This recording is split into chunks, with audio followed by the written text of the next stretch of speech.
When you first heard about this ATF memo showing that the Fast and Furious scandal has really taken a toll on morale at the agency, I would bet you weren't one bit surprised. Nobody was. Anybody who's paying attention wasn't surprised. If you've been following it for 5 years and watching the decimation of the Bureau, it is clear where it was going. We tried to prevent it. We provided the necessary information for the OIG, the OSC, Congress, certain members of the Senate, Eric Holder directly. Everything that they've reported, Eric Holder knew about a couple years ago, or his open suggestion box, and we got responses, albeit a year later, that they were very concerned about this and they were going to jump all over it. Obviously, nothing's been done. Mm-hmm. But, you know, it's interesting because in this report by Fox News, I mean, this spokesman for ATF, he comes right out and he admits, hey, the rank and file is having problems. They don't trust their bosses. They don't have faith. They don't have confidence in them. But they're trying to turn things around. I've got to ask you, how do you turn things around when things are this bad? Through leadership. Look, we're not the only agency or corporation or company that's ever fallen on hard times. All they got to do is mention the bailouts. But for every problem, there's a solution, but it always has to start at the top. If your character is at all flawed, if your leadership is broken and there's a weak link, it's going to be very hard. And it's going to be hard anyway. It's going to be an uphill battle. And just to be clear, this is not a single sole result of Fast and Furious. It's unfortunate it had to come to this before they finally acknowledged it. But this has been going on for years. We have failed program after failed program after failed leader who just keep getting promoted or protected or covered. Yep, and you know, and there was an agent, a special agent that talked off the record, he didn't want his name released, saying that his experience, more than half of the agency's leadership was, quote, more of the problem than the solution. He called them abusive, self-serving characters. Well, look, first of all, why does he have to talk under anonymity? That says everything right there. You know, we're at a point now where transparency is the key, and I think it would appear that the two main people involved in our leadership right now, Ron Turk and Tom Brennan, get that, and they're trying to be just that. I don't mention Mr. Jones because he's made it clear he's out of here in a few months. Well, maybe the guy didn't want his name released because there's a change in leadership and he wants to make sure he can get along with him. But he's saying, hey, things are bad. Well, those not my words. Those are I'm assuming they did a check to make sure he was who he said he was. There's no secrets. The thing that isn't said is we have a pretty strong core of leaders that do their job every day and don't practice that self-promotion. However, they've been overrun in previous years by those who, if you're not on our team, if you're not willing to take one for the team and cover up and do things the way we tell you, the way the attorneys are telling you to do it, then you're not going to advance in this bureau. Yeah. Because we're a club. It's us against them. I think those days are starting to come to an end. But until they, there's some consequences for Hoover, Che, McMahon, Voth, et al., Ford.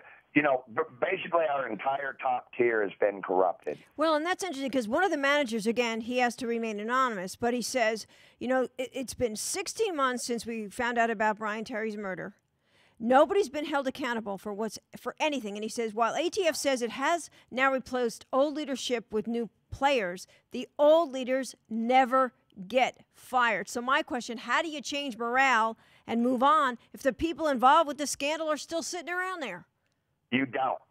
Every day it's a constant reminder of what has occurred, what they have done to our agency, to our field, to our mission, to our public safety interest, to the industry. It's a reminder. And it's also, an indicator if you're out there and you're subject to being seduced by the power of being a senior government leader, you know that at the end of the day, nothing as significant is going to happen to you. Why would you change that behavior? Well, and again, yep, go ahead.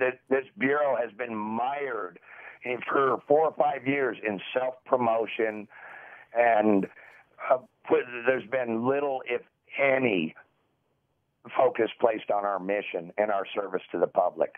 But we have the people.